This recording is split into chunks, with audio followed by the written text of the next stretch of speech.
Yo, yo, yo. What's good, everybody? It is your boy Tony the Savant back again, live again, I should say. Uh, got a very special episode for y'all. I know it's the Tony the Savant show as traditionally presented, but as you can see, your boy stepped up his game just a tad. Got the podcast equipment finally set up. It's been in storage forever, but also got the background here. Maybe I'll give y'all a little tour at some point in the episode. But yeah, man, welcome. I'm hoping that the show is 10 times better than it's been before. I'm really trying to invest and make this thing pop. So yeah, man, once more, welcome. Let's get started. If you haven't already, please subscribe to the channel as I go live daily, drop content daily. Please like, share, all that good stuff. Hit the notification bell as well. So you can be notified when I'm dropping content on the channel. And my favorite part, please leave your thoughts and opinions in the comment section, as I'm always intrigued to hear what you all have to say. And do forgive if there's any kind of backdrop or anything. You can hear me moving the mic. My mic stand literally just broke on me as I was starting this episode. So I said, forget it, man. Uh, gives me a little good practice. If I ever be on CBS News or something, got the mic in the hand, give me a little practice on that note. But thank y'all for pulling up, man. Once more, please subscribe to the channel. Tony the Savant. We got a lot of special things going on right now. I've been working very diligently behind the scenes, a lot of sleepless nights, but just to make sure that the show is, really has a good presentation, that the content I'm presenting is informal as well as educational and a little bit of entertainment in there as well. In addition, got a couple things going on, putting together some youth camps, trying to really just put some boots on the ground. As much as I love getting on this camera, talking on this mic, I want to kind of go out in the real world and make the difference with my skill set as well. So just be on the lookout. I'll be doing a lot of promotional stuff, of course, on the channel. And then we also got a little documentary that we cooking up, for our first youth camp. Me and the team, all of the work that's going on behind the scenes. I think it's real cool, to kind of uh, to bring people together for this kind of stuff. But on top of all of that, man, I just want you all to be up to date with everything. So make sure you sub to the channel so you can be in lockstep with us. Again, got a lot of special stuff going on. And thank everybody for the love and support so far.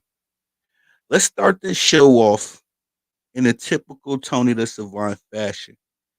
Because, there's a subsect of people out there that love themselves LeBron James, love themselves some LeBron Ramon James. And from time to time, I just gotta hit them with a truth bomb, y'all. Just some truth bombs. And it's not just me.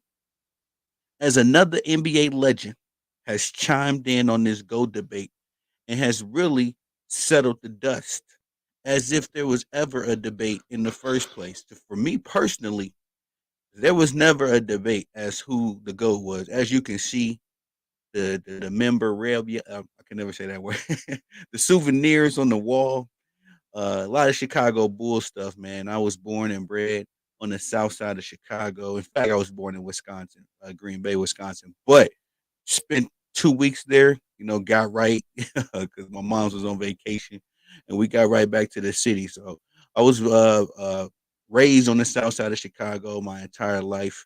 I got to enjoy the last three-peat of Michael Jordan, which was kind of, the beginning of this guy right here. As you can see the book there.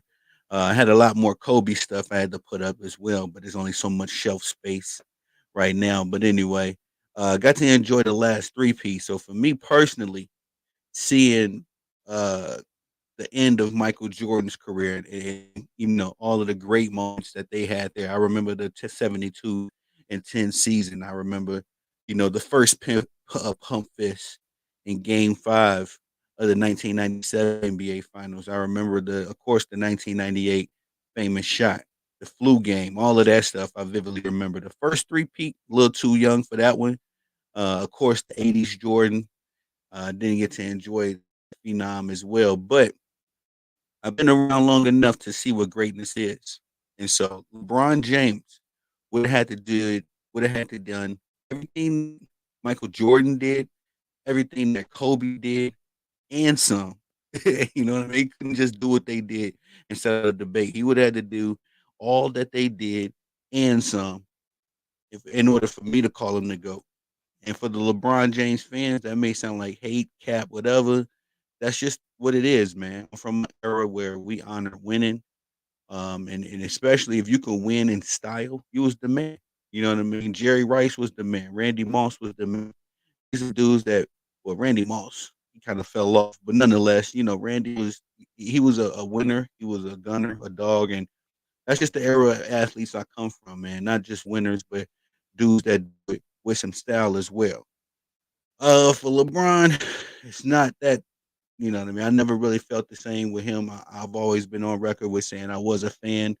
I was a supporter of the first Cleveland Cavalier tenure, LeBron James, the young guy.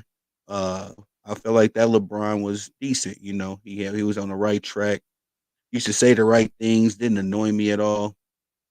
It was about 2008, 2009 when LeBron started moving a little different for me, and not just that.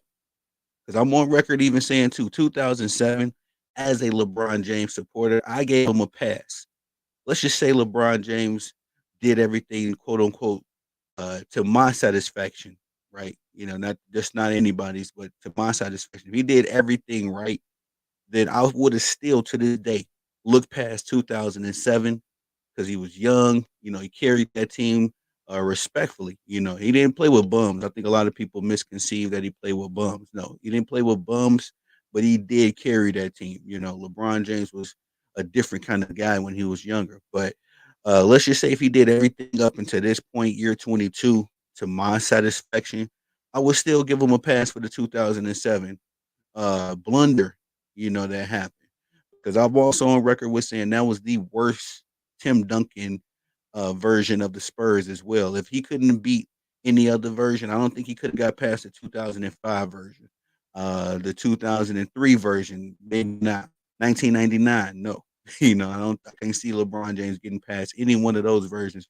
But the 2007 version, respectfully, was probably the worst version of the Spurs that won the championship. So if LeBron James could have easily beat one of those teams, he did beat the 2013 version to his credit, but he should have beat him at least 2 or 3 times, considering the fact that Tim Duncan was always, a little older, and nobody really on the Spurs could match LeBron James' athleticism, physicality, and even his IQ to it. Well, like, Spurs match his IQ as on the team level, but on the individual level, there was nobody that I seen, you know, on the Spurs roster in 2007 that could have matched LeBron James. But nonetheless, there's been so many things since then that has happened and transpired that the GOAT debate for me, man, sailed a long time ago. At this point, we just kind of entertain a little the LeBron, trying to say stop saying Bron was on there. I bomb on them behind the scenes and do that stuff. But the LeBron James fans, you know what I mean? I kind of just entertain them at this point. It's no real debate. LeBron James is 4-6 in the finals, most turnovers. And look, I'm just not bringing up the negative stuff. I'm just bringing up the stuff that disqualify him from the GOAT debate. In all honesty, he's still a great basketball player. He's still done his thing. I know I ridicule him very, much so because I get triggered when ESPN come on. It don't be nothing LeBron James do. It just be all the glazing from the mainstream media, the Nick Wrights. Then you try to turn to ESPN, and then it's Kendrick Perkins, so you can't escape it. And then all these dudes on YouTube, Facebook, Instagram, Twitter, just running around singing the praises of LeBron James. That's when I get triggered, and I'll just start dropping random bombs on LeBron sexuals. But it's not LeBron James himself, right? But NBA legend uh, Avery Bradley. Now, if you are not familiar with Avery Bradley, he is a guy from my era, my generation. Avery Bradley was a short guy, really got to the NBA and got him a spot, but off of hard work and grit. I remember seeing him give a motivational speech to some kids in New Orleans. I think it was for the Saints. But he was really, just preaching his story and telling them how he got it out the mud for real. I believe he did win a championship with the Spurs, if I'm not mistaken, but he also coached. He was the famous coach of the 2006 Dallas Mavericks that ended up getting knocked out by the Baltimore, I shouldn't say about the Golden State Warriors. Um, that was a bit of a blunder, a little glitch in the matrix. Oh no, no, no, no, no, that's not 2008. I think that's when that happened. They got to the finals in 2006. Yeah, that's right. I can't exactly remember when the Warriors beat them. Damn, that happened so long ago. I forgot. But low key, no, nonetheless, Avery Bradley was the coach of the Dallas Mavericks when they got to the finals in 2006. So, um, this man ain't no chump by any means, and he really spoke the truth when it came to LeBron James in this GOAT debate. And he said it like I think everybody with some common sense has said it. Respectfully to the LeBron James fans, you have to abandon a lot of intelligence and morality to call LeBron James the GOAT. Because considering the fact that I've chatted it up with a couple LeBron James fans outside of LeBron James. And it's crazy how a LeBron James fan, when he's not talking about LeBron James, how logical they can be. Y'all should see when Nick Wright was explaining how I think Shaq or Kobe, one of the two, was a better player than the other. They had a Shaq versus Kobe debate. This man was spitting all facts and just very logical arguments, but can't seem to apply that same logic to LeBron James. That's the crazy part. Uh, Excuse me, I kind of lost my thought on that joint. But anyway, uh, what was that? Avery Bradley said it's Michael Jordan, and then it's a very distant second at that point. And from that point on, he kind of describes, what makes like Michael Jordan the GOAT. Of course, he's did it 6 times. Was the Finals MVP 6 times as well, 5 MVPs. We know the Michael Jordan story, and all Avery Bradley did was sing it once again, but whilst doing so, really expressing the fact that there's a reason why it's Michael Jordan and everybody else, respectfully. And I've heard people say it's Michael Jordan and Kobe. Yes, to a degree, but even Kobe is clearly number two. You know what I mean uh, in that race because Michael Jordan just did it on so many different levels, so many different ways. I mean, a media monster, y'all. You think it needs the LeBron James fans think that if you make a bunch of LeBron James videos, you can get on. No, the easiest hustle out here, y'all, is Michael Jordan videos. Let me tell y'all the truth. Me personally, it's kind of tough for me to just sit here and do Michael Jordan content all day, every day because I actually lived it.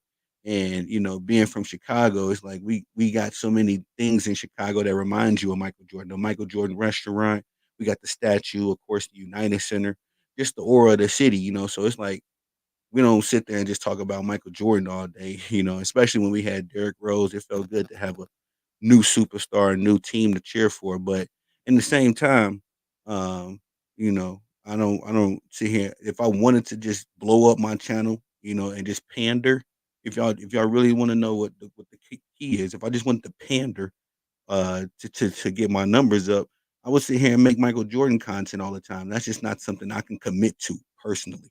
It ain't the LeBron James content, guys. We just gotta sit here and be the balance. Independent media has to be the balance to the mainstream media because they will sit there and lie and lie and lie again for LeBron James' sake. So Avery Bradley, man, shout out to him. I think he did the interview on Mark Jackson's. Mark Jackson works with Cam and Mace over there on It Is What It Is. And I believe the interview is found on their platform. But I listened to it earlier and I just was, I don't like to just sit here and keep ragging on LeBron James. Like I say, it's usually the LeBron sexuals that piss me off. But uh, the man's a great basketball player. All right. That's as much as I can say about LeBron James. I can't go with the GOAT thing.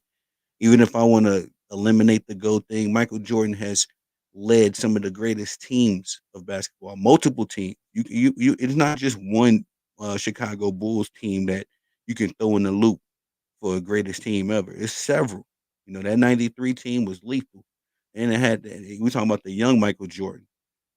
young Horace Grant, young Scotty. Those guys were defensive bulldogs.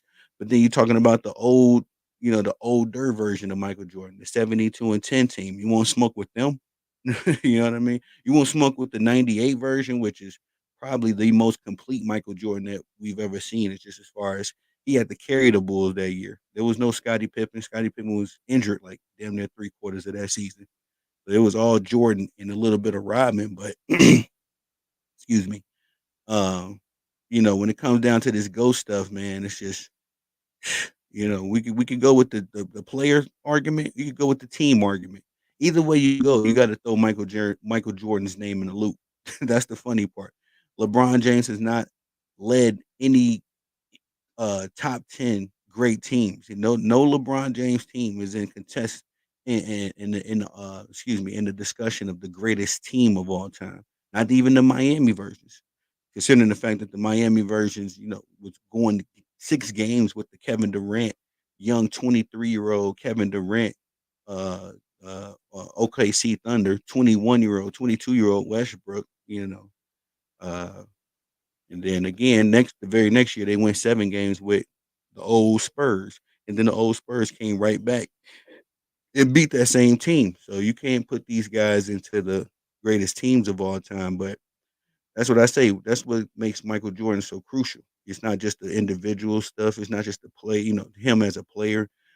He's been a part of some of the greatest teams, some of the greatest basketball systems, some of the greatest basketball memories and moments like that still live on to this day. His performances in the Madison Square Garden. I mean, we could just sit there and make videos about those individual performances right there. They're so historic, considering Spike Lee, just the city of New York. I was going to say I was from the cap. I thought Michael Jordan was from New York. That's Tupac, the other ball head guy.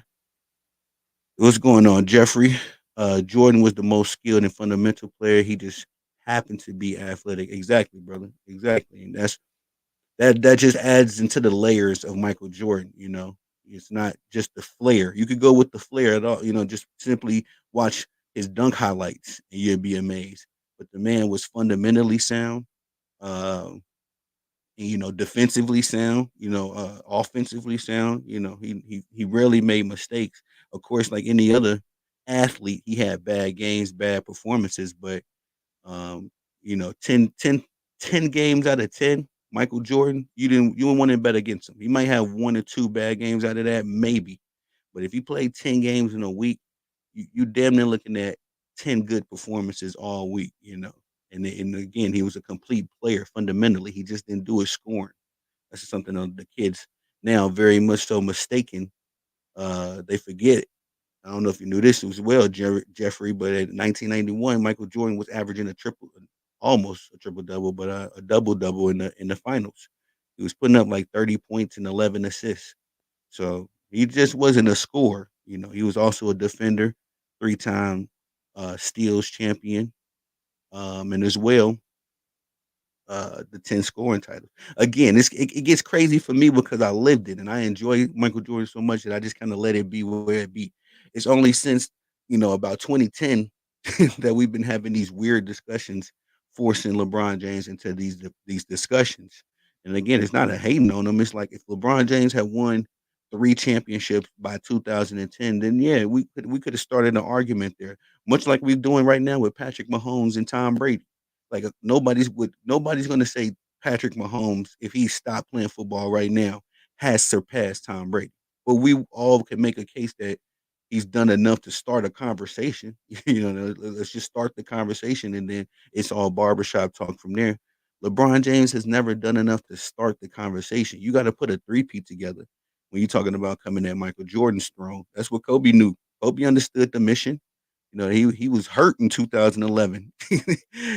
The worst Kobe I ever seen personally had to be the 2011 one, man, because he was really trying to force the issue. He really wanted that three-peat. He wanted those 2 3-peats to complete the whole argument against Michael Jordan. Real Goons, what's going on, brother? Shout out to you, man, ladies and gentlemen. Goons, how the mic sound, man? It's my first time doing it on the pro level, so I'm just really trying to, jump in the game, invest a little bit into myself. But Shout out to you, brother, man. Ladies and gentlemen, make sure y'all swing by Real Goons TV and sub to my brother channel. It's a 10-part series on Jordan skills on YouTube. Nobody had more skills than Jordan. Please check it out. Yes, sir. I sure will, Jeffrey. I sure will. I will say this as well. Um, I probably have already watched that because everything Michael Jordan, I've consumed it. There's, I'm gonna tell you a little. For field trips in Chicago when we was kids, we used to go to the IMAX theater and watch Chicago Bulls games. It was crazy. You know what I'm saying? That's how the Chicago Bulls were as big as the Beatles. I'm sure it was. They was. I don't know who to compare them to, but in my lifetime, it was bigger than life. Like I didn't need. I very rarely read comic books. Excuse me, or I wasn't into any like superheroes because Jordan, Pippen, Rodman, Phil Jackson, they was our superheroes. And even if you play sports, your little team, everybody was trying to run it like the Bulls, and just everybody's trying to be Michael Jordan at that time, of course. But it was just different, man. I don't know, and I know as I've gotten older, I've seen how Michael Jordan's impact has stretched across more than just the little South Side neighborhood I was growing up in. A lot of people feel the same way I do about Michael Jordan. So it's the crazy part of like we got to kind of just make up conversations to entertain the LeBron James fans. I hate to say it like that, but it's literally that. We just got to make up conversations to keep them entertained or to keep ourselves entertained. You know what I mean? Because none of these dudes is on Michael Jordan level. And again, Kobe Bryant got close, but no cigar. And that's the big bro. I've read that book at least 4 times. I've consume all things Kobe as well. Sounds great. I appreciate you, Goons. I definitely appreciate you, brother. I'm 53. I've been a Bulls fan since 1980. Rick Sobers, Reggie Theus, Artist Gilmore. Oh, yeah, yeah, yeah, yeah. Okay, Jeff. Hey, my brother, man. I have to add you on my Facebook if I haven't already. We're gonna have us some Chicago Bulls talk. Yeah, I'm a Bulls fan since I was born in '88. So technically my first memories started developing like around 93, 94. uh, I vividly remember Michael Jordan, leaving basketball to play baseball. I remember the retirement speech. So I guess those are like my first memories in that area. And then of course he, played baseball. I was playing baseball at that time. So it was just Derek Jeter and Michael Jordan in my little world at that time. Hey, Jeffrey, salute. Shout out to Goons, man, for sure, man. I appreciate the love. But yes, when it comes down to Michael Jordan, is him and everybody else, and I definitely can appreciate when the NBA legends. We've seen this time and time again, man. This is another odd part about this whole Michael Jordan conversation. How many more NBA legends got to come out here and confirm what we've already known, but since at least 19. Listen, this and Jeff, I hope you can to speak to this. Goon say he an MJ fan as well. If you're a fan of basketball, you have to be a fan of MJ. Just the true essence of basketball, not just the game of basketball. But you could be a fan of LeBron James. It's just his fans get so fanatic, they get so irrational over him. But Jeff, if you could speak to this, because this is just me going off my research of Michael Jordan. They was literally calling dude the GOAT before he really kind of won the rings. You know what I mean? At least the best player in the league, unquestionably. I mean, I've heard the Larry Bird sing his praises. I've heard Hakeem talk about Michael Jordan, Patrick Ewing, Clyde Drexler, all of his peers always talk about just how on a different level he was. Magic is the second best player ever. I could go with that. I'm not mad at that. Since '89, yeah, and that was, he didn't win a ring until '91. So it's like LeBron James has never been in that same air, and not knocking him. It's just Kobe ain't never been in that air. Tracy McGrady never he's seen that kind of air where people are saying you the best they ever seen, and you haven't won anything yet. That's literally what it was. Michael Jordan got a statue in '93, I think it was, Jeff, '93 or '94. And he wasn't done playing basketball at that point. Uh, it's '89 though. That's as a kid, I met him at UNC and Perkins and Worthy. Oh, for real? Okay. You in North Carolina? Well, did you live in North Carolina at that time? I ain't trying to put your personal business out there, but that's crazy though. That mean you met him if you met him in college, man, that was. long before my days for sure. But I mean, did you have that? I don't know if Michael Jordan did he have that swagger then, Goons? Did you really see like him carrying himself the same way he did throughout his basketball career? I mean, I imagine he would. Michael Jordan had some good folks bring him up, And that's another thing, man. We missing the old school nuclear family. It's not so much just Michael Jordan; it's just the structure he came from. My aunt went to UNC. Okay, okay, that's dope, dude. That's super dope. Man, she a Tar Heel for real. Does she still cheer for the Tar Heels now? Respectfully, I mean, I know it ain't never really got back to the Michael Jordan days. Johnny had some great athletes come through there for sure. But yeah, man, when we talking about the ghost stuff, like I say, we just gotta leave Michael Jordan alone, man. Just leave him alone. Man ain't bounced a basketball in 20 plus years. Just leave him alone. Every 5 minutes, the LeBron James fans or one of these media members is finding a reason to keep talking about him, which I'm sure he don't mind extra money in his pocket some kind of way. Think about it. Tony Bird was the MVP, and he said Jordan was God disguised as Michael Jordan, and Jordan was 22.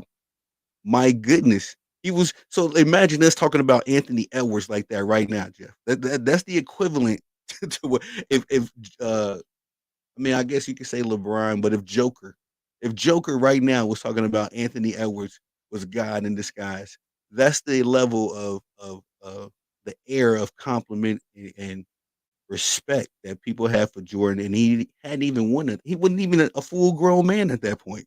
You know what I mean? I don't think you really get into your bag until about 25. She was in law school. Okay, respect, respect. Smart man, smart woman.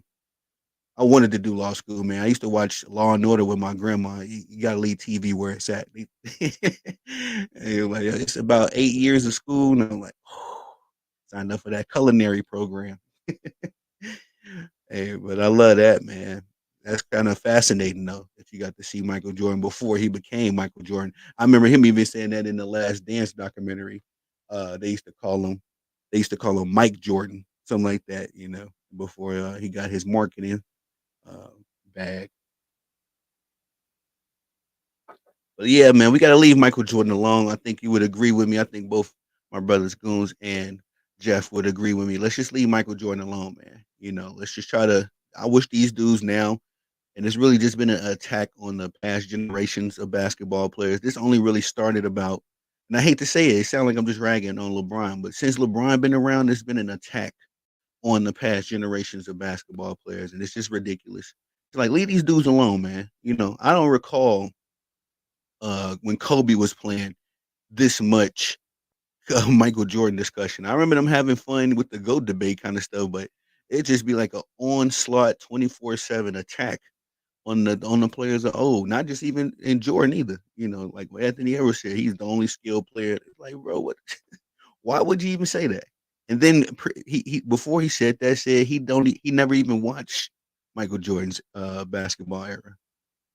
Back JB. He played 16 games in his second year. Bobby saying he was the greatest player. He wasn't in the league yet. Oh yeah, that was in the Olympics. Yeah, that's dope, Jeff. I did a video on that not too long ago. I think it was right before the Olympics started. I was kind of doing some Olympic content. I know for sure Michael Jordan really put his name on the map during the '84 Olympics. Nobody ever talked about that, and that's college Mike. He hadn't played one game in the basketball. I don't know if he led the team. I know there's a lot of guys on that team, but anywho, we on the squad. Of course, Michael Jordan was contributing in some way. This is Michael Jordan we're talking about, but that 1984 gold medal team that ends the whole gold medal debate as well. Michael Jordan did it as a kid. When we seen LeBron James in 2000, what four it was? Yeah, he was a kid too. He came home with the bronze, LeBron's James. But yeah, I remember Bobby Knight uh, speaking very highly of Michael Jordan, and my dad was a Bobby Knight guy. He loved Bobby Knight for whatever reason. I mean, we was in Illinois, so it was kind of easy to cheer for Indiana, and when they was at their heights, I believe. Um, but at the same time, Bobby Knight, yeah, I'm very familiar with his work. Another legend. But yeah, man, let's swing to the next segment, if you all don't mind. Shout out again to Jeffrey and Goons. I appreciate the comments, man, keeping the banter going because I always come in with a docket, and I love, especially Goons. Goons always be giving me good stuff, talking about a whole bunch of other stuff. I'm over here talking about my childhood, getting choked up. I ain't gonna lie, I did cry when Michael Jordan retired, Jeff and Goons, when he was 1998. I remember it like yesterday, man. I knew it was the end of it, and I really, I kind of, balled out at the parade because we was downtown for it, but my dad ended up being like, "Nah, it was a little too hot out there," so we ended up going home and watching it on TV. I was mad. I was livid. I was like, "Man, we gonna miss Michael Jordan," but we did get to watch the parade on TV. And I ended up crying during the parade because Michael Jordan, when he said that, "My heart, my soul, all that will always be in Chicago," I knew it was over, man. I was like, oh, man. Michael Jordan and the whole city of Chicago much rather them re-up, come back in 1999 and get swept by the Lakers, Spurs, whoever. Hey, my boy Cottage, what's going on, brother? Welcome to the show. Sound how you liking the sound? Cottage, this is my first time with a pro mic, trying to step the game up, man. Salute. Make sure y'all swing by Cottage channel as well. Sub to the spot. I gotta swing by over there myself, Cottage. I know you be making some sports content, but but yeah, man, Michael Jordan. For me, man, I just like leave him alone, man. Just leave him alone. Let's talk about these guys. We got enough content, to talk about now. Wimby, Luca. Let's leave the legends alone. Sounds good. I appreciate you, Jeff. Thank you, man. Thank you, brother. Salute. TABC. I like that. I like that a lot. But let's get to our next topic, ladies and gentlemen. I'm not sure if you gentlemen caught this Floyd Mayweather fight. Man, it was something to see. Listen, talk about funny. Oh man, I was talking to a homie of mine that actually he a Floyd Mayweather diehard, man. Floyd Mayweather can't do no wrong in his eyesight. So he pulled up to the SGA off facts. SGA is the truth. I love SGA, and really, when they beat us down last year in the FIBA tournament, Jeff, it was all SGA. SGA was killing us, and Andrew Wiggins was locking up Anthony Edwards, the number one option allegedly. Jalen Brunson was locking all of them boys up, man. Wiggins looked like 2022 Wiggins. He was out there, and I was kind of mad that he didn't play in this Olympics, so that would have been something to see as well. TABC say was good to Goons, man. Shout out to the fam. But Floyd Mayweather, man, he is utterly embarrassing boxing, man. And I was a Floyd Mayweather fan. Now I got my criticisms about Money Mayweather. That's my dude. When Floyd talks, I listen because he always drops some very interesting information, some tidbits, a lot of insight to what goes on in the sport of boxing. As y'all can see, my mittens. I'm a diehard boxing fan. But Floyd with these exhibitions, man, he's really diminishing his legacy. I'm not sure if it's a money thing. I know Floyd got money hand over fist. I know for sure he got investments, and a lot of things going on, behind the scenes. But these exhibitions, I don't know what's going on. Floyd Mayweather in the middle of the fight, y'all, fired the ref. Fired the referee. I had never seen nothing like that in my life because I think Floyd had did something to John Gotti. He was pulling his head down, something like that. I can't recall, but the referee got on to Floyd, like, you know what I mean, like checked him a little bit in the middle of the match, y'all. Floyd fired him, and out of nowhere, just out of nowhere, they had a backup referee. Now that just made me wonder, like, how many backup referees? How you get that job? You know what I'm saying? I love to get a backup referee job. I ain't got to actually be in the action, but you know what I'm saying? Pick up the check just the same. It was crazy, man. And as far as when I was growing up, John Gotti was the man. He was this, ultimate Uber gangster and all that stuff. I can only imagine what he rolling in his grave now, man. His family out here getting money off the name. I know they got a reality show. They got a bogus movie about him, and I guess Floyd Mayweather just in the pocket. I guess he in the pocket. I love boxing, man, but yeah, that was something to see. And then my homie, he pulled up to the arena. He said it was not full. There's no way in the world Floyd making the same kind of money that he talking about he making. You know, if Floyd, if you let Floyd tell it, he's making the same money off these exhibitions that he was making off of his boxing matches, and that's false. That's false information. But if y'all ain't seen that boxing match, I definitely recommend you go watch it just for entertainment purposes. Salute to the rest of the chat too. Hey, yes, sir. Thank you, TABC. You got people on from Twitter, Facebook, YouTube. So salute to everybody, man. No matter where you're pulling up from, I definitely appreciate it. But yeah, I just wanted to get those Floyd Mayweather bars off because that shit was funny, funny, man. Fired the referee, man. I never seen a like like ever. But ladies and gentlemen, no matter where you're listening from, please swing by the YouTube page, Tony the Savant, and give your boy a subscription as I go live daily, drop content daily.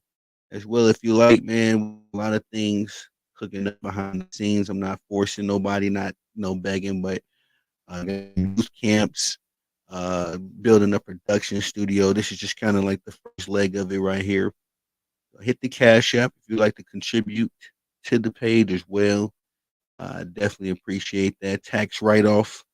You're gonna flip that money and get it back another way. Gentlemen, I don't know if y'all like Miss Maya Moore. Maya Moore is my goat. Um, and she was honored the other day, had her jersey retired in Minnesota after I believe the Minnesota Lynx went up against Kaylin Clark and the Indiana Fever, which they are playing right now. Hold on, let me peek the scores real quick. Okay. Kaylin Clark and the Indiana Fever are going up against the Atlanta Dream. 59-46 right now is that game, as they have been in control the entire game. I just had to keep an eye on it while I was doing the show. But Maya Moore was honored after a game with the Indiana Fever and the Minnesota Lynx. They retired her jersey, and I just wanted to kind of sing her praises a little bit as I see Maya Moore the GOAT. She's my GOAT of the WNBA. Um, and then maybe it's just because of the era I was raised in. Again, Maya Moore, the one person that always reminded me of myself. Her and Kobe. I mean, even Kobe. She just reminded me of a lot of Kobe Bryant. Just her tenacity, the level of seriousness she took towards her craft, and being a four-time champion, of course, also coming from my favorite college. Hold on, let me get it in. Let me right there. Oh, UConn, yes, UConn basketball. That is my program that I follow near and dear. So, of course, Maya Moore being part of the UConn family as well. I got to had the privilege of watching her come up through college, win championships, uh, take the league by storm, and and reach greatness on the professional level as well. I just kind of hate, man, because right now Maya Moore is my age. She's 35, and she a lot. Personally, we still looking at Diana Taurasi and amongst others, seeing how they still going. Maya Moore could easily have a job in the WNBA right now. But she elected to do the family wife thing, the family life thing. Excuse me. Got her a good man. I know she had to fight the system. I believe he was incarcerated at one point. She's really into that, social justice activity. So shout out to her, man. But her jersey was retired with the Minnesota Lynx, and I just wanted to highlight that as I love me some Maya Moore. Again, that's my WNBA GOAT. All due respect to the Lisa Leslie, Cheryl Swoops, Candace Parkers. There's been a lot of greats to come through the W, but Maya Moore is my girl. Um, but let's get on to this college football. College football is back, ladies and gentlemen. I'm not sure if y'all love it. I love it myself. College football is definitely a niche. And I've been trying to get into it. Like I've been following college football for some years, but actually get into it deep enough where I can learn these programs, learn how things operate. And one program that's really caught my eye is the North Carolina State Wolfpack. Um, Now this team here is a phenomenal defense, got a number of players, man. And I was making some notes about some of the kids that was returning from last season. I'm gonna just say this: the defense on this team is second to none. They also just got a fantastic quarterback, Grayson McCall, who was balling out in the Sun Belt Conference with I forget the team, Coastal something, Coastal Columbia, something like that. I think he's gonna fit well in this system with the North Carolina State Wolfpack. They're going up against the Western Carolina University, excuse me, a school from the FCS, the weaker subdivision, known as, on the, excuse me, known as the weaker subdivision. But they do have a fantastic quarterback over there, Christopher Gonzalez. I'm expecting the Wolfpack to thrash them, man. Put your money on the Wolfpack right now, y'all. Get you an easy couple $100 right now. I need to catch me an underdog fantasy sponsor, something like that. Because man, I've been doing me a uh, little tinkering, with some little pseudo bets. And I think I'm pretty good with it, man. So, of course, right on this one, I'm really into college football. For the winning of the money purposes, there'll be a lot of fools out here that'll put their money up. So, I'll bet you directly. But nonetheless, North Carolina State Wolfpack, I'm expecting them to fully thrash this team. There's some history between these squads. I believe it was about 30 years ago exactly now when the North Carolina State faced Western Carolina, and I think they beat them like 67-0. Like it was nasty work. Western Carolina was only able to get 17 yards of total offense. So, man, history tends to repeat itself, and when you don't correct your ways anyway. Chris Gonzalez, again, he's a very impressive quarterback for the Western Carolina. I can't even say their team name, but WCU, he's very impressive. He's was uh, offensive player of the year candidate finalist last season for his conference. So just expecting a good matchup between these two. We got several matchups going on. Yeah, I agree about NC State versus here, Brody. Hey, appreciate you, TABC. Definitely, brother. Now I know a lot of people don't really get into college football like that. I get it. I've always been more into the NFL as well. But man, when you see these guys coming into the NFL, just flying, doing their thing like a Puka Nakua or CJ Stroud, even my guy Jordan Love with my Packers. You see these guys coming into the NFL, man. You want to know where they came from. Um, and like I say, I think it's going to be a lot of NFL talent coming off this North Carolina State Wolfpack defense, as they got some studs. They got like 500 pounds worth of weight and tight ends alone. The offensive line is stacked. Again, I think Grayson McCall will be pretty good in this system as well. So, and I had a list of guys. I ain't gonna just extend the show. We got into that Michael Jordan um, go debate bag. Shout out to the fellas again. But uh, this is the first of a few games that comes on Thursday. This Thursday for college football. So I'll be tuned in, tapped in, and again, we're gonna go over the remaining games on that day, um, on tomorrow morning show, tomorrow evening show, and we're gonna get on up from there, keep up with everything, and do some recaps from there as well. I did want to talk about some NFL stuff before we got up out of here. Well, let's do the NBA schedule real quick. Let's do the NBA schedule. As we got some interesting matchups that dropped. Hold on, let me pull up the tab, y'all. There we go. Some interesting matchups going on in this NBA schedule now. If everything stayed right remotely the same as it did last year, we are in for some good basketball in this upcoming 2023, excuse me, 2024-2025 NBA season. They recently dropped the schedule. Yeah, August 20th. At least the article I'm getting right here off NBA.com. So if y'all didn't know about it, man, we got a nice opening week. Hold on, let me There was one Christmas game I'm definitely looking forward to. Wemby going to the New York Knicks. I think that's going to be Wemby's Madison Square Garden game. Barring he's healthy, but I think that's going to be his MSG game. That's my hot take right now when I seen it initially. But opening week Tuesday, October 22nd, we got the NBA champions going up against the said New York Knickerbockers. I'm excited to see that new team, man. You know, with Mikal Bridges over there, he just signed, locked in OG and Anobi.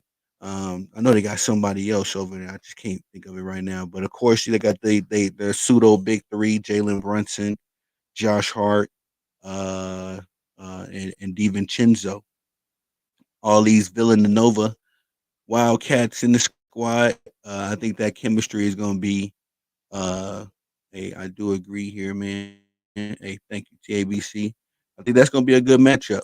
You know, it'll be a good test for them to go up against the champion Boston Celtics. I feel like the Jays, man. I think the NBA world may have just pissed off the Jays, man. How they was treated during this Olympic run. Jalen Brown being altogether snubbed, you know, and disrespected by Grant Hill, and then Jason Tatum being disrespected to the highest order. How do you not? How do you DNP an NBA champion? You know, so I think these two dudes gonna go off next season. I got the Boston Celtics as my favorite to win it next year, and I think I'm on the right track because ESPN just released their prediction for 2024-2025 NBA, and they got the Boston Celtics winning it all as well. So I think we might be on track for something there, but I think it's gonna be led by the Jays. I think they done pissed the Jays off, man. This ain't right. Also, we got Minnesota Timberwolves going to LA to visit the Los Angeles Lakers.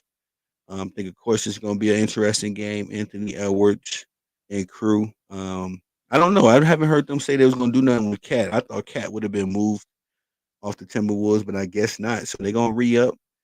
Got the same squad that they had from last year, but they're going to add, well, they have added Rob Dillingham, the young man from Kentucky, I believe it was. And I think he's going to be instant, you know, offense for the Minnesota Timberwolves. I'm not sure how consistent he'll be. You know, it's my worry about any rookie in any league, but how consistent Rob Dillingham would be would remain to be seen. But I do think he's going to be a good uh, addition to that team. Definitely considering that. What's the veteran there? Mike Conley. Mike Conley's over there. I think that Mike Conley would be a good mentor for him, help them get adjusted to the NBA life. So that's gonna be a good doubleheader to start the week off.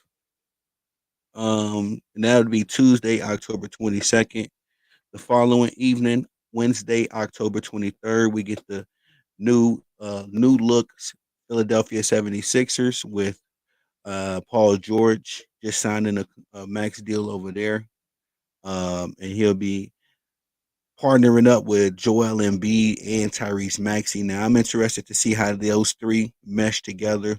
I know they also got a couple other pieces to surround them with. I think the Philadelphia Sixers will be a better team than we think they're going to be. Maybe a little bit more improved, but y'all know me, man. I don't trust Paul George. I don't trust Joel Embiid. I'll pick you on 2K, but don't mean I trust you, brothers. But, you know, I just think these two one, health. You know, there's no guarantee that they're gonna be there down during the stretch of the season. And two, what versions of them are we gonna get? As I've seen meltdowns on both parties. Joel Embiid probably had the worst drop off that any NBA MVP player has had from regular season and postseason, as he went from averaging 33 points a game to 23 points a game, and it was ugly work to see. Not a lot of people talk about that, but you know that's facts. So can we trust Joel Embiid? You know, another 6 months down the line from here, one to be healthy and two to execute. We shall see. But they'll be matched up against Giannis Antetokounmpo and the Milwaukee Bucks. This will be the second year that we see the Giannis Antetokounmpo and Damian Lillard experiment. It kind of worked out a little bit last season, not to any championship success kind of rate, but they did on occasion. These two were able to find ways to play with each other. Yo, pause. But they were able to figure it out, on occasion. So we'll see. We'll see what they're able to do on their second year. Trying this. Of course, we got Thanasis Antetokounmpo in the mix too, cheering them on.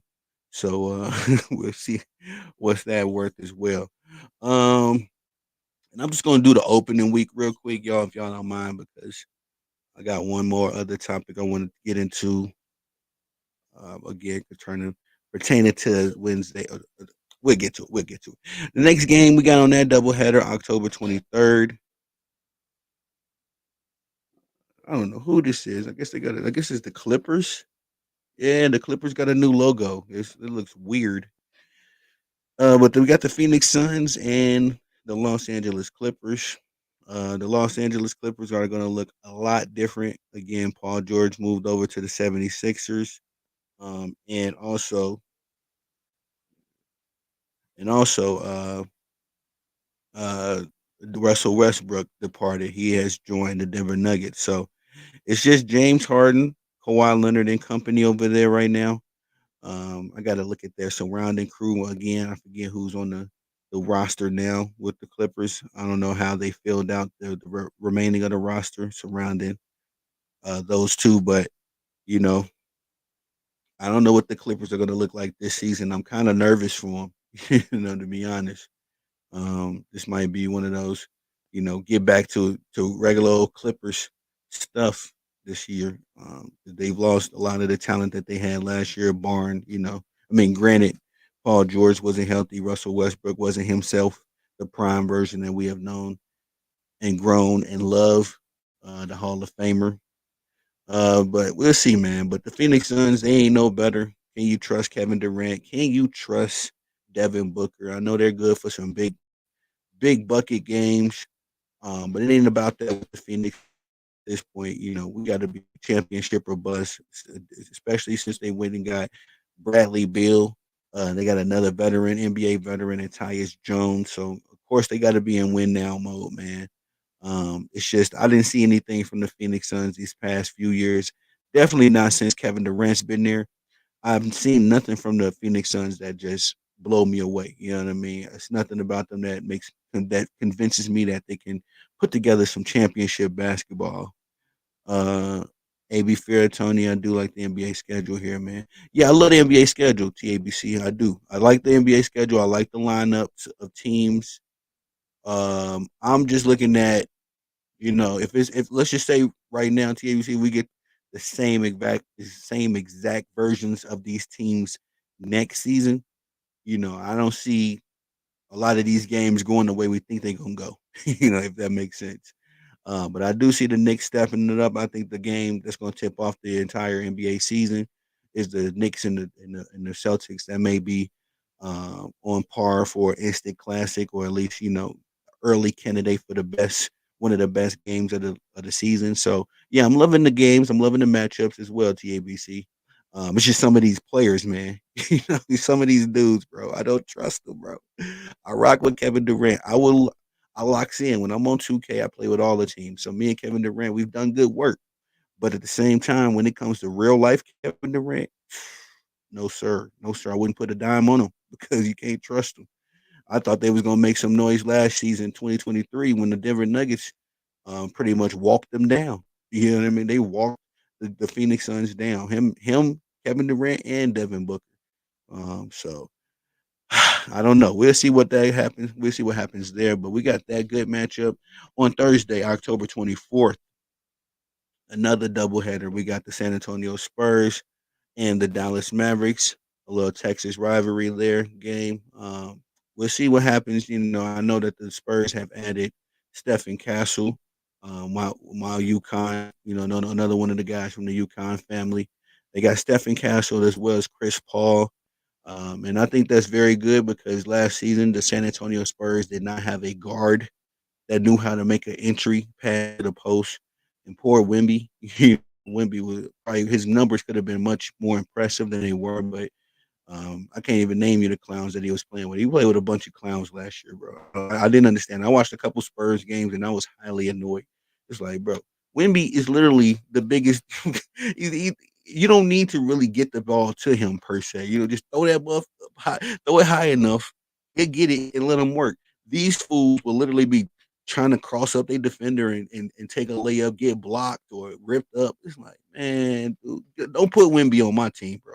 You put Wimby on my team, it's easy work. We win in every game. You know what I mean? Everything at alley oop. But nonetheless, this is going to be a good matchup. They're going up against the Western Conference champion, the defending Western Conference champions, and Luca. Excuse me, and the Dallas Mavericks, of course, led by Luca and Kyrie. I'm loving this team, man. This is pretty much my dark horse for next year, with the addition of Klay Thompson. Who else did they just add? They added somebody else, but they already got PJ Washington. I've been singing this song for since the summer, since Klay Thompson has signed with the Dallas Mavericks. Man, this is my favorite team to win it all. Low key, if it ain't the Boston Celtics, I got the Dallas Mavericks. Just because Luca has tasted the NBA Finals now, Kyrie knows what it takes to get there, and now they got a official, not just a one-time champion, a guy that's been to the top of the hill multiple times, knows what it takes, knows how to adjust his own personal game to championship level basketball, as Klay Thompson has played with Kevin Durant, Steph Curry. So it won't be an ego problem as far as him, being a legitimate third option there. He's going to know exactly how to play. Well, I'll say this: he'll figure out how to exactly play with Kyrie Irving and Luka Doncic. I have no doubt about it. But in addition, PJ Washington, of course, Derrick Jones Jr. No, excuse me, Derek Lively. I'm loving that starting five, and I know they added somebody else. I just can't think of them off the top of my head, but this is gonna be a good matchup, man. Good matchup. But I'll be honest, outside of the Dallas Mavericks, I am really looking forward to watching Stephon Castle make his NBA debut because UConn, UConn, we gotta stay together. The next matchup after that, we got the reigning WNBA MVP versus the runner-up. Good matchup. Here I would say we got Joker and the Denver Nuggets. They'll be at home, and as the Oklahoma City Thunder, led by SGA, will be visiting, coming into town. This is going to be a barn burner, I think, for sure. OKC, they just got rid of Josh Kiddey.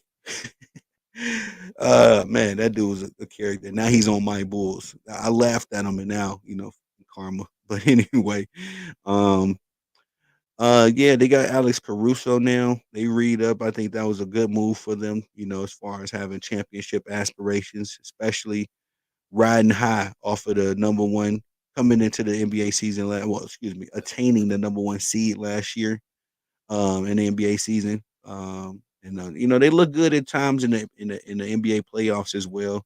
I think they I think they look really much better than they really were in the NBA regular season because, of course, every other night you facing a trash team. But in the same breath, I think that SGA, Chet, Holmgreen, all those kids, Jalen Williams, I think the playoff experience is going to do them well.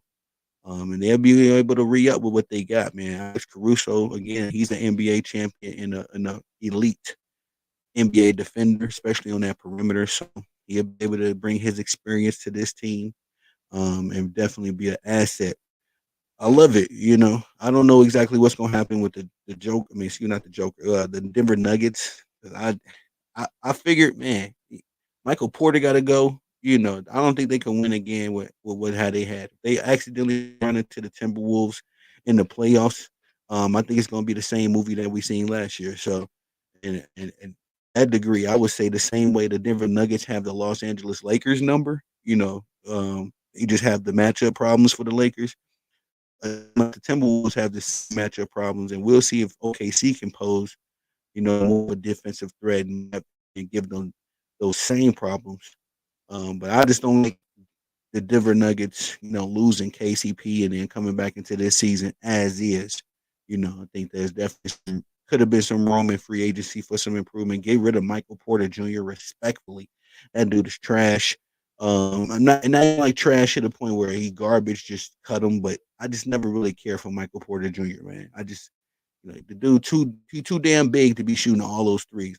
Respectfully, like get in the game, get in the post. You know what I mean? You 6'10", I mean, he should be playing more like Kevin Durant. You know what I mean? But he think he. I don't know who he think he is. That's the thing about Michael Porter Jr., bro. He just plays a very weird brand of basketball for his body size, for how big he is. You know what I mean? I couldn't do it. I couldn't do it. I'm 6'1", bro. If I had give me 9 more, you know what I'm saying, to deal with, I'm not shooting that many threes. I might give you one or two, but dude will literally go 2 for 12, 1 for 14. You know, like get off the 3 point line, bro. Half the time you got a matchup on you anyway. So, that's it for that. That doubleheader again would be Thursday, October 24th, and the last opening week tip-off games are going to be once again it's another uh, doubleheader, as once again we'll be seeing the New York Knicks as the Indiana Pacers will be visiting town. We'll get another Eastern Conference Finals rematch between those two respective squads. Um, and honestly, I'm loving what the Knicks did. I think this would be a good test for them, not just the first night with the Boston Celtics, but this particular this particular night. I think we'll see what we need to see because they'll need to get it back in blood. You know, as the kids say these days, they got to get it back in blood. They went out bad last season just due to injuries. You know, they fought as hard as they could, but it just seemed like one troop at a time went down with an injury, including Jalen Brunson himself. So I'm looking for this game. It's got to be a blowout. They got to make a statement as far as where they intend what they intend on doing for the season, where they see themselves. Of course, I would imagine championship hopes. But I'm loving what the New York Knicks are doing, what they've assembled over there with the Villanova Wildcat alum, and I think that they can make this chemistry work. You know, this could really work out for them. And again, Indiana Pacers. I did not believe in the Indiana Pacers. Excuse me. Let me hit my coffee real quick. Hey, we back. I did not believe in the Indiana Pacers last year. You know, um, and Tyrese Halliburton, I'm not a big fan of his. I guess I don't know what it is about Halliburton. There's nothing really personal I have against him. It's just his brand of basketball. I feel like you can't really win trying to be the assist guy. You know what I mean? And that day and age is over with. Um, and to the tune of, I would say, like the guys like Magic Johnson, Jason Kidd, those dudes was elite, but those dudes would not be the same player right now. Could you imagine Magic Johnson trying to run around, make all these passes? Now, no, it's a different day and age. Now this is the era, and since Allen Iverson has been in the league, really, it's been the era of the combo guard. You know, so you can't just sit there and be the point guard or the point guard figure, if you will, and think you're gonna pass your way to an NBA championship. No, brother. No. And Halliburton got a fire. He got a burner on him. He definitely got a jump shot. I definitely think Halliburton is a lot is a elite point guard of today's era. I just don't think he got all the goods to get the job. Now he could prove me wrong, of course. Again, I'm looking for the Indiana Pacers to make a statement in this game as well. But I think they had the luxury of getting to the NBA, or excuse me, the Eastern Conference Finals, due to okay. I just read that. I got to read that statement I made earlier. This is a rematch of the Eastern Conference semifinals. Okay, yeah, because I said Eastern Conference Finals last time, but nonetheless, this is a rematch of the Eastern Conference semifinals between the Knicks and the Indiana Pacers. So I'm looking for both of these squads, one of these squads to make a statement. That therefore it should be an instant classic for us. We should be thoroughly entertained by this game. It's another number of guys to go around. Pascal Siakam for the Pacers. I believe he just got his money over there. Miles Turner, he's I feel like he's been with the Pacers forever. And of course they led by Tyrese Halliburton. Let's see what he can do. And then of course the Villanova Wildcat Knickerbockers. To see what they can do with their chemistry. In the last game on this opening week docket, we got again the Los Angeles Lakers and the Phoenix Sun. Another LeBron James and LeBron James Jr., aka Kevin Durant matchup. How many more of these matchups are we going to get between these two legends? We don't know. But it's always pretty much a classic when these two teams, or excuse me, when a Kevin Durant team and a LeBron James team match up. It's usually a good game. I think we had a pretty good game last season with the Indiana Pacers, with the Phoenix Suns and the Lakers when they faced off. I remember one particular game, Kevin Durant pretty much went toe to toe with the Lakers by himself, took on the whole damn organization. And I can't recall if he won, if the Suns won or not, but it was a good game, a really good game. So I'm expecting more of the same from the old heads, the veterans, the statesmen. Of course, the Lakers, man, it's going to be a crazy, crazy, crazy season for them. They weren't able to do a damn thing in free agency. Excuse my language. It's just sad how the Lakers have fallen. You know, the Lakers used to be a destination organization. You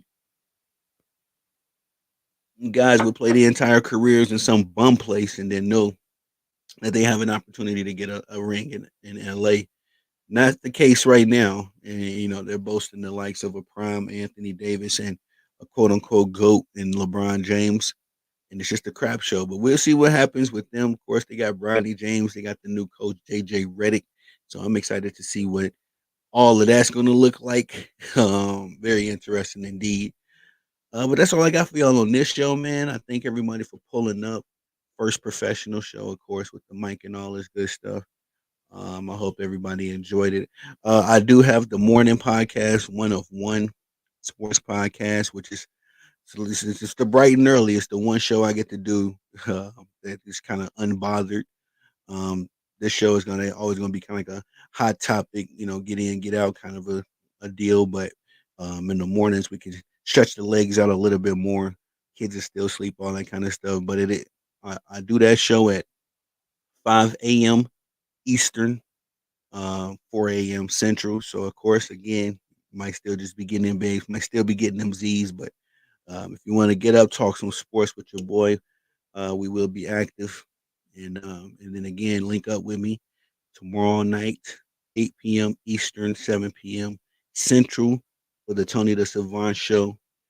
Episode will it be 32 tomorrow? So thanks everybody once again on your way out. No matter where you're listening from, please swing by the YouTube page and give your boy a subscription.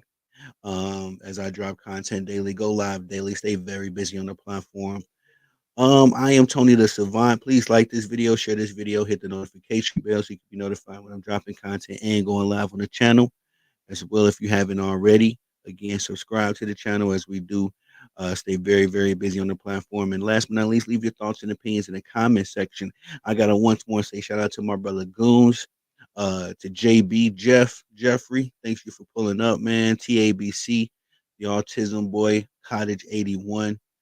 Jeffrey Bearfield. Thank you, gentlemen, for pulling up, adding in your commentary. And I definitely appreciate everybody for the love and support.